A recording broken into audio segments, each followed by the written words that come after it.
Hello, good morning, नमस्कार। Mother Teresa mission school के YouTube channel में आप सबका स्वागत है।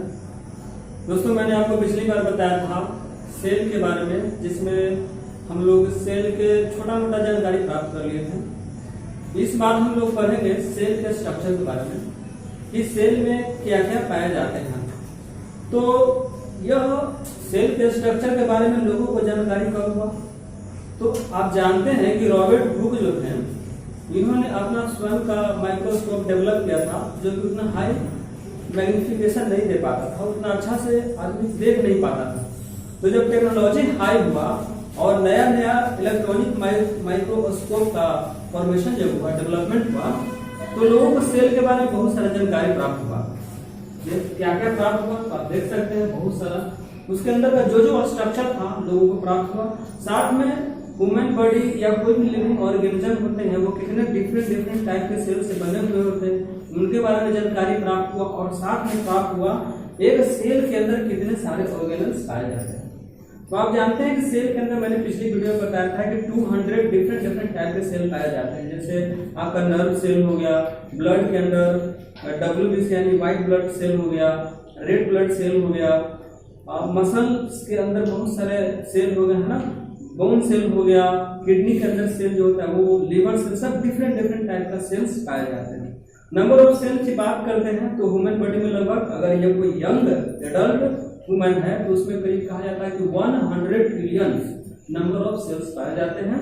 और एक बच्चा की बात करते हैं तो 12 × 10⁻12 नंबर ऑफ सेल्स पाए जाते हैं। चलिए स्टार्ट करते हैं सेल ऑर्गेनल्स। देखिए, सेल के अंदर बहुत सारे, मैंने फिगर बना दिया है सेल के बारे में। इस सेल के अंदर बहुत सारे ऑर्गेनल्स पाए जाते हैं। माइटोकॉन्ड्रिया, देखिए आप कौन सबसे पहले सेल के अंदर क्या पाया था, वो कवर रहता है जिस पार्ट से, उसको हम लोग सेल मेम्ब्रेन कहते हैं। सेल मेम्ब्रेन तो अपर हिस्सा हो गया इसका। उसके ऊपर अगर प्लांट की बात करते हैं तो वो कवर रहता है सेल वॉल से।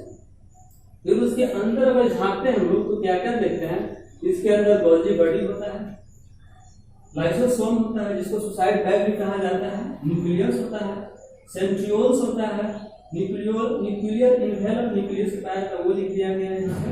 माइटोकॉन्ड्रिया, रफ एंडोप्लाज्मिक रेटिकुलम, और रफ एंडोप्लाज्मिक रेटिकुलम पे राइबोसोम पाया जाता है, वो भी है। साथ में क्या है, ये जो पिंच हो गया है, पिनोसाइट वेसिकल, माइक्रोट्यूब्यूल्स पाए जाते हैं, साइटोप्लाज्म पाए जाते हैं, और smooth endoplasmic reticulum membrane walls है। तो ये सब आपका सेल है। सेल के अंदर पढ़ना है क्या क्या, तो सेल के अंदर हम लोग को मुख्यतः पढ़ना है cell plasma membrane, protoplasm, nucleus. सबसे पहले हम लोग पढ़ते हैं प्लाज्मा मेम्ब्रेन क्या होता है। प्लाज्मा मेम्ब्रेन सेल का आउटर कवरिंग को बोला जाता है प्लाज्मा मेम्ब्रेन। प्लाज्मा मेम्ब्रेन हम लोग का बना होता है lipid, double layer of lipid और प्रोटीन का। ये डबल लेयर ऑफ लिपिड इस तरह से अरेंज रहता है, LPL, यानी पहले लिपिड, फिर उसके बीच में प्रोटीन और उसके बाद लिपिड पाया जाता है। LPL मोड में यह हम लोग का सेल मेम्ब्रेन बना हुआ होता है। सेल मेम्ब्रेन जो होता है, अब फंक्शन क्या होता है? सेल मेम्ब्रेन का फंक्शन ये होता है कि सेल मेम्ब्रेन प्रोटेक्ट करता है। सेल मेम्ब्रेन क्या होता है, तो यह होता है सिलेक्टिव परमेएबल मेम्ब्रेन होता है। यानी सिलेक्टिव परमेएबल मेम्ब्रेन होने की वजह से इसका फंक्शन यह होता है कि किसी भी चीज को अपने अंदर आने नहीं देता है और किसी भी चीज को बाहर जाने नहीं देता है। कुछ सिलेक्टिव पार्ट को ही अंदर आने और अंदर जाने, बाहर जाने देता है। ठीक है, तो यह इसका फंक्शन है। और अगर फंक्शन की बात करते हैं प्लाज्मा मेम्ब्रेन का, तो इसके फंक्शन यह होता है कि कोई आउटर इंसेक्ट एंटर नहीं कर सकता है इसके अंदर। इसके अंदर आपको पढ़ना है कि सेल मेम्ब्रेन, ये प्लाज्मा मेम्ब्रेन जो होता है डिफ्यूजन प्रोसेस होता है, जिसके द्वारा कोई भी सब्सटेंस एंटर करता है और बाहर जाता है। जैसे ऑक्सीजन और कार्बन डाइऑक्साइड जो हम लोग के सेल के अंदर आता है और जाता है, ड्यू टू इसका सिलेक्टिव परमेएबल होने की वजह से ही आता जाता है, अन्यथा यह आता जाता नहीं। यानी कार्बन डाइऑक्साइड बाहर नहीं जाता और ऑक्सीजन अंदर नहीं जाता। तो ये इसका फंक्शन हो गया किसका, तो हम लोग का प्लाज्मा मेम्ब्रेन का। प्लाज्मा मेम्ब्रेन कुछ प्लांट जो होते हैं उसमें क्या होता है, कुछ प्लांट क्या, सभी प्लांट में सेल के ऊपर, है ना, सेल मेम्ब्रेन, प्लाज्मा मेम्ब्रेन के ऊपर एक सेल वॉल पाया जाता है। सेल वॉल जो होता है यह परमेबल होता है। कुछ कुछ चीजों का परमेबल मतलब क्या होता है, यह सिलेक्टेड पार्ट को अंदर जाने देता है। सेल वॉल, यह सेल वॉल बना हुआ किस चीज का होता है, तो सेल वॉल सेलुलोज का बना हुआ होता है। आप सेलुलोज के बारे में जानते हैं कि सेलुलोज हमारा कार्बोहाइड्रेट होता है, तो वही सेलुलोज का ये सेल वॉल बना होता है। और सेल वॉल जो होता है यह रिजिड पार्ट होता है। यह क्या होता है, रिजिड पार्ट होता है। यह क्या करता है कि सेल मेम्ब्रेन, ये जो प्लाज्मा मेम्ब्रेन है, या प्लाज्मा मेम्ब्रेन को हम लोग सेल मेम्ब्रेन भी कहते हैं, तो ये जो सेल मेम्ब्रेन जो होता है यह सेल मेम्ब्रेन को यह प्रोटेक्ट करता है। यह क्या होता है, ड्राई नहीं होने देता है। सेल मेम्ब्रेन को क्या करता है, ये ड्राई नहीं होने देता है, क्योंकि आप जानते हैं कि मैक्सिमम प्लांट जो होते हैं धूप में ही होते हैं। मैक्सिमम सारे प्लांट धूप में ही होते हैं क्योंकि उसको धूप आवश्यक होता है, इसलिए क्या करता है, उसको ड्राई अप नहीं होने देता है। कौन, तो हम लोग का सेल वॉल। इसका फंक्शन यही सब है कि प्लांट को वह सेल को ड्राई अप नहीं होने देता है, कोई भी अनवांटेड है ना, अनवांटेड पार्ट को अंदर नहीं भागने देता है, अंदर जाने नहीं देता है। और एक और बहुत इंपॉर्टेंट बात ये होता है कि सेल वॉल जो होता है मृत कोशिका होता है, मृत डेड होता है। ये क्या होता है सेल वॉल, तो यह सेल वॉल हमारा डेड होता है। अगला हम लोग पढ़ते हैं क्या, तो प्रोटोप्लाज्म के बारे में। प्रोटोप्लाज्म क्या होता है, तो protoplasm is jelly like semi fluid होता है, विस्कस फ्लूइड। प्रोटोप्लाज्म क्या होता है, सेमी विस्कस फ्लूइड होता है, ठीक है। तो यह प्रोटोप्लाज्म को दो भाग में बांटा गया है, कौन कौन, तो साइटोप्लाज्म और न्यूक्लियोप्लाज्म। साइटोप्लाज्म जो होता है न्यूक्लियस और सेल मेम्ब्रेन के बीच में जो होता है उसको हम लोग क्या कहते हैं, तो साइटोप्लाज्म कहते हैं। और न्यूक्लियस के अंदर जो पाया जाने वाला होता है विस्कस फ्लूइड, सेमी फ्लूइड, वो हमारा क्या कहलाता है, तो न्यूक्लियोप्लाज्म कहलाता है। न्यूक्लियोप्लाज्म आप प्रोटोप्लाज्म के बारे में जान गए हैं। अब हम लोग आगे देखते हैं। प्रोटोप्लाज्म में ही आपका सारे ऑर्गेनल्स पाए जाते हैं। कौन, मैक्सिमम ऑर्गेनल से mitochondria, smooth endoplasmic reticulum, rough endoplasmic reticulum, आपका हो गया राइबोसोम या फिर सेंट्रियोल हो गया, ये सारे के सारे इसके अंदर ही पाया जाता है। अब हम लोग पढ़ते हैं क्या के बारे में, तो जो अभी मैंने बताया कि ये चीज पाए जाते हैं, जैसे ये हमारा हो गया न्यूक्लियस पाया जाता है, smooth endoplasmic reticulum, rough endoplasmic reticulum. अब ये सब के बारे में बारी बारी से पढ़ते हैं। देखिए सबसे पहले पढ़ते हैं हम लोग एंडोप्लाज्मिक रेटिकुलम। एंडोप्लाज्मिक रेटिकुलम दो तरह का होता है, रफ एंडोप्लाज्मिक रेटिकुलम और smooth endoplasmic reticulum. Rough endoplasmic reticulum जो होता है उसका राइबोसोम का छोटा राइबोसोम, स्मॉलर मॉलिक्यूल जो होता है राइबोसोम, वो पाया जाता है हम लोग का एंडोप्लाज्मिक रेटिकुलम पे। जब वह पाया जाता है तो हम लोग का कहलाता है रफ एंडोप्लाज्मिक रेटिकुलम। और जब उस पे नहीं पाया जाता है ये राइबोसोम, तो हमारा कहलाता है स्मूथ एंडोप्लाज्मिक रेटिकुलम। अब देखिए रफ एंडोप्लाज्मिक रेटिकुलम और स्मूथ एंडोप्लाज्मिक रेटिकुलम का फंक्शन क्या है। रफ एंडोप्लाज्मिक रेटिकुलम में राइबोसोम पाए जाने की वजह से वह प्रोटीन को सिंथेसिस करने में सक्षम होता है, और स्मूथ एंडोप्लाज्मिक रेटिकुलम में राइबोसोम नहीं पाया जाता है। इस वजह से वो क्या होता है, वह प्रोटीन को सिंथेसाइज करने में यानी प्रोटीन बनाने में वो सक्षम नहीं होता है।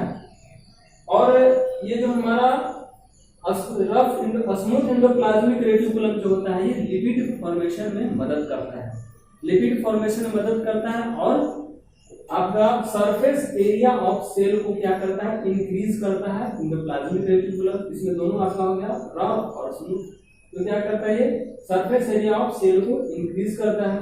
तो आप एंडोप्लाज्मिक रेटिकुलम के बारे में जान गए। अब चलते हैं माइटोकॉन्ड्रिया के बारे में। माइटोकॉन्ड्रिया हम लोग का बहुत ही ये होता है double layer membrane. Mitochondria double layer membrane होता है, और यह माइटोकॉन्ड्रिया के बारे में कहा जाता है सेमी ऑटोनोमस ऑर्गेनल होता है। सेल का सेमी ऑटोनोमस ऑर्गेनल होता है। क्यों, क्योंकि इसके अंदर राइबोसोम ही पाया जाता है, जिस वजह से यह प्रोटीन सिंथेसिस करने में सक्षम होता है। अपना प्रोटीन सिंथेसिस करने में क्या होता है हमारा माइटोकॉन्ड्रिया, तो सक्षम होता है। और इसके अंदर क्या ऑक्सीडेशन प्रोसेस होने की वजह से जो न्यूट्रिएंट्स होता है कार्बोहाइड्रेट या ग्लूकोज, कार्बोहाइड्रेट में ग्लूकोज भी आता है, तो कार्बोहाइड्रेट क्या होता है ब्रेक डाउन होता है और 38 एटीपी मॉलिक्यूल सेक्रेट रिलीज होता है, जिस वजह से इसको power house of the cell कहा जाता है माइटोकॉन्ड्रिया को। माइटोकॉन्ड्रिया में जो होता है ये आप देख रहे हैं इस तरह से इसको क्रिस्टी बोला जाता है। तो ये माइटोकॉन्ड्रिया का फंक्शन क्या क्या होता है? तो माइटोकॉन्ड्रिया का फंक्शन यह होता है कि यह एनर्जी रिलीज करता है, इसलिए इसको power house of the cell कहते हैं। यह सेमी ऑटोनोमस होता है, इसलिए यह कई सारे अपना जरूरत की चीजों को आपको उत्पादित करने में सक्षम होता है। तो ये माइटोकॉन्ड्रिया हम लोग जाने हैं। अगला हम लोग पढ़ते हैं गोल्जी बॉडी क्या होता है। देखिए गोल्जी बॉडी जो होता है, गोल्जी बॉडी का खोज किया था कैमिलो गोल्जी नाम के एक वैज्ञानिक है, उन्होंने किया था। कैमिलो गोल्जी ने कहा था कि यह प्लांट और एनिमल सेल दोनों में पाया जाता है, लेकिन जब प्लांट सेल में पाया जाता है तो उसको हम लोग डिक्टीसोम के नाम से जानते हैं। क्या ये डिक्टीसोम के नाम से हम इसको जानते हैं। इसका फंक्शन होता है आपका कि यह प्रोटीन जो फॉर्मेशन होता है राइबोसोम एंडोप्लाज्मिक रेटिकुलम के द्वारा जो प्रोटीन सिंथेसाइज होता है यानी जो बनता है उसको ये स्टोर करता है। कौन? तो गोल्जी बॉडी स्टोर करता है, ठीक है। और क्या होता है सेल डिवीजन के दौरान, जब सेल डिवीजन होता है तो उस दौरान यह प्लेट का फॉर्मेशन करता है, प्लेट बनाता है, ठीक है। तो आप ये जानते हैं गोल्जी बॉडी के बारे में। अब देखते हैं क्या प्लास्टिड क्या होता है। तो दोस्तों प्लास्टिड जो होता है सिर्फ और सिर्फ प्लांट में पाया जाता है, not found in human not मतलब एनिमल में भी नहीं पाया जाता है। जब एनिमल में नहीं पाया जाता है ओनली फाउंड इन प्लांट।